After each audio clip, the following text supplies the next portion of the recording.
और जयपुर में भाजपा की वृहद कार्य समिति की बैठक आज। मुख्यमंत्री विजय शर्मा बैठक में मौजूद रहेंगे। केंद्रीय कृषि मंत्री शिवराज सिंह चौहान भी शामिल होंगे। साथ ही राष्ट्रीय महासचिव दुष्यंत गौतम भी शिरकत करेंगे। करीब 8000 प्रतिनिधि शामिल होंगे।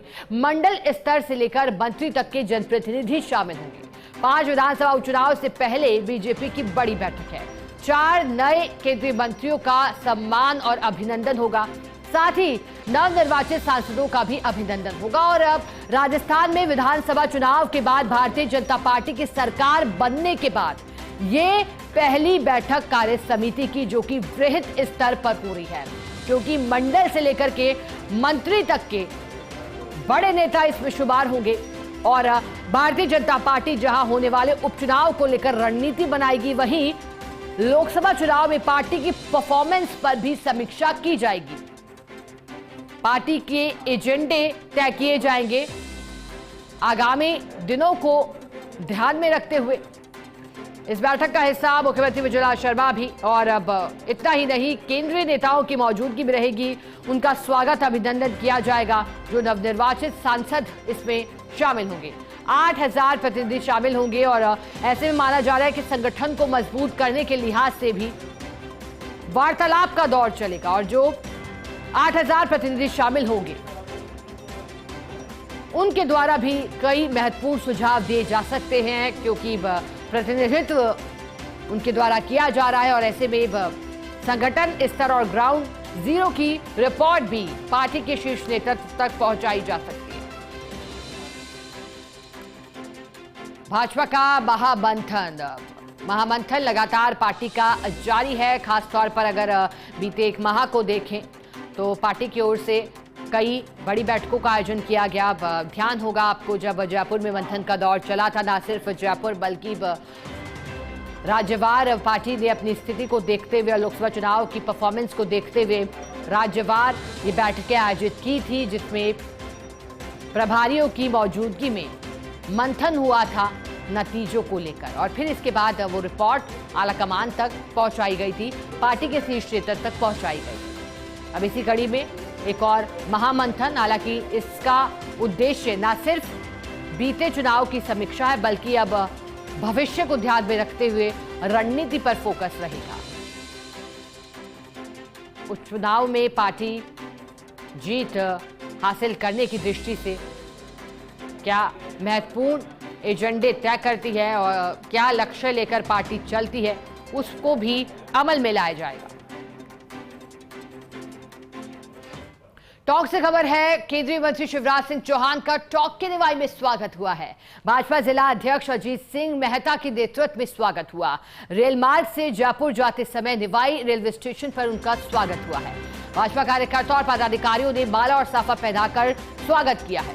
पूर्व प्रधान खेमराज मीणा, निवाई दप अध्यक्ष दिलीप इसरानी सहित भाजपा नेता और कार्यकर्ता मौजूद रहे। देखिएगा आप, शिवराज सिंह चौहान पहुंचे, जो कि मध्य प्रदेश के पूर्व मुख्यमंत्री रहे, लेकिन अब केंद्रीय नेता के तौर पर नेतृत्व कर रहे हैं। अब पहुंचे, टॉक के निवाई में उनका स्वागत हुआ। बीजेपी कार्य समिति की बैठक का हिस्सा बनने के लिए आए हैं।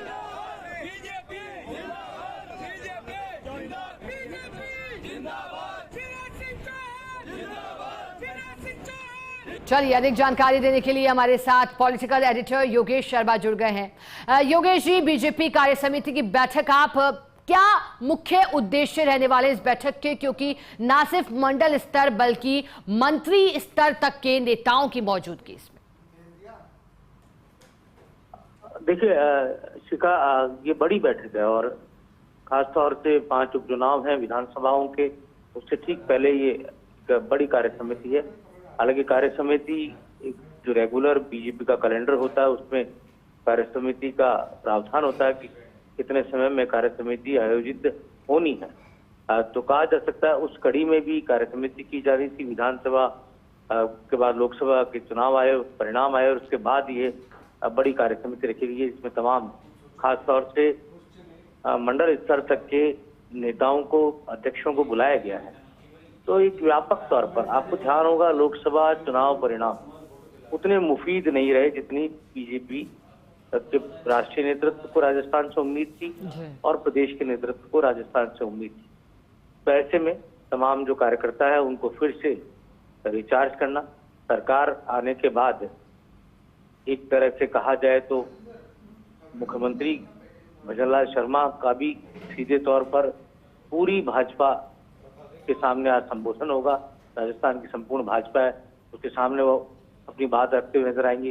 केंद्रीय नेतृत्व के प्रतिनिधि के तौर पर शिवराज सिंह चौहान आज रहेंगे, राष्ट्रीय महामंत्री दुष्यंत गौतम आज रहेंगे।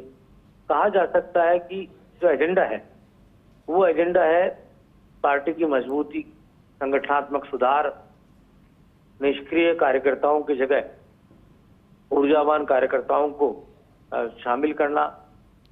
सत्ता बीजेपी की है, डबल इंजन की सरकार है, संगठन को कितनी तवज्जो मिलनी है, किस तरह से संगठन के कार्यकर्ताओं के कामों को लेकर, संगठनात्मक मजबूती को लेकर क्या कुछ उनकी सरकार में किया जा सकता है, क्या होना चाहिए, इस पर वैचारिक मंथन चिंतन होना है।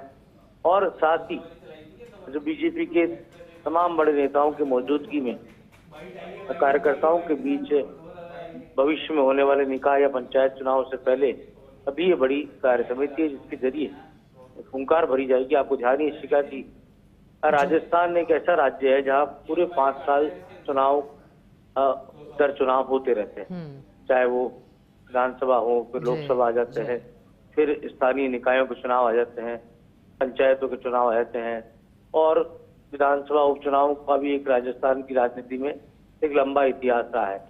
अब आप देखिए एक साथ 5 विधानसभा चुनाव राजस्थान में होने हैं। अब तो ऐसे में कई जगहों पर भारतीय जनता पार्टी मजबूत है, कई जगहों पर बीजेपी का संगठन उतना मजबूत नहीं है जितना होना चाहिए।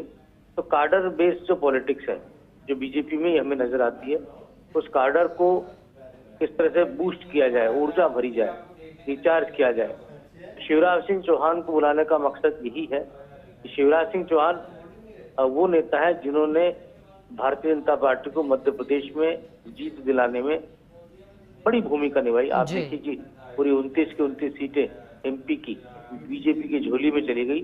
शिवराज सिंह चौहान को हटाया गया मुख्यमंत्री के पद से, उनकी जगह मोहन यादव को लाया गया और खुद शिवराज सिंह चौहान विदिशा से लोकसभा का चुनाव लड़े और बड़े अंतर से देश की सबसे बड़ी जो जीत लोकसभा चुनाव में हुई उसमें से एक जीत शिवराज सिंह चौहान की थी। और आप सुनेंगे आज उनको तो आपको अंदाजा लगेगा कि किस तरह से शिवराज सिंह चौहान कार्यकर्ताओं में जोश भरने वाला भाषण देते हैं। उनके संबोधन के कार्यकर्ता बहुत मुरीद रहते हैं और राजस्थान से उनका पुराना नाता है, मूल ओबीसी के बड़े नेता हैं, धाकड़ वर्ग से आते हैं। कोटा आड़ोती में शिवराज सिंह चौहान का प्रभाव देखा जा सकता है और राजस्थान से उनका बहुत करीबी रिश्ता रहा है क्योंकि वो मध्य प्रदेश जो सटा हुआ राज्य है राजस्थान का, उसके वो लंबे समय तक मुख्यमंत्री रहे और एक तरह से कहा जा सकता है कि शिवराज सिंह चौहान ही वो नेता रहे जिनके कारण वहाँ कांग्रेस की पूरी पेटी पैक करके उन्होंने वापस भेज दी। आज अगर देश में मोदी सरकार बनी है तो उसमें मध्य प्रदेश का योगदान जो है वो बड़ा योगदान है क्योंकि पूरी हिंदी पट्टी में स्थितियां अच्छी नहीं थी बीजेपी की लोकसभा चुनाव के दौरान। राजस्थान में तो आपने रिजल्ट देखी है, लेकिन एमपी ने जो रिजल्ट दिया वो अपने आप में बहुत महत्वपूर्ण था। तो कहा जा सकता है कि सत्ता जो केंद्र है और सत्ता जो राजस्थान में है बीजेपी की, उनके बीच में किस तरह के संबंध होने चाहिए, क्या कुछ ऐसे काम है जिनको लेकर घोषणाओं का सामने आनी चाहिए। शिवराज सिंह चौहान उन बातों को भी सामने रखेंगे और कुछ प्रोजेक्ट्स ऐसे हैं जो एमपी और राजस्थान से जुड़े हैं, खासतौर से ईस्टर्न कॉरिडोर जो ईआरसीपी है, जो एक बड़ी सिंचाई और पेयजल योजना से जुड़ा एक बड़ा प्रोजेक्ट है। राजस्थान के 13 जिले जिससे प्रभावित होने हैं और मध्य प्रदेश की उसमें बड़ी भूमिका है क्योंकि चंबल का पानी आएगा और चंबल मध्य प्रदेश से उत्पत्ति होती है। तो किस तरह से उस पानी को लेकर आपको ध्यान होगा कि राजस्थान का और एमपी के बीच में करार भी हुआ है इस पूरे मामले को लेकर। तो ऐसे में शिवराज सिंह चौहान उस बारे में भी कोई बड़ी बात कहते हुए नजर आ सकते हैं।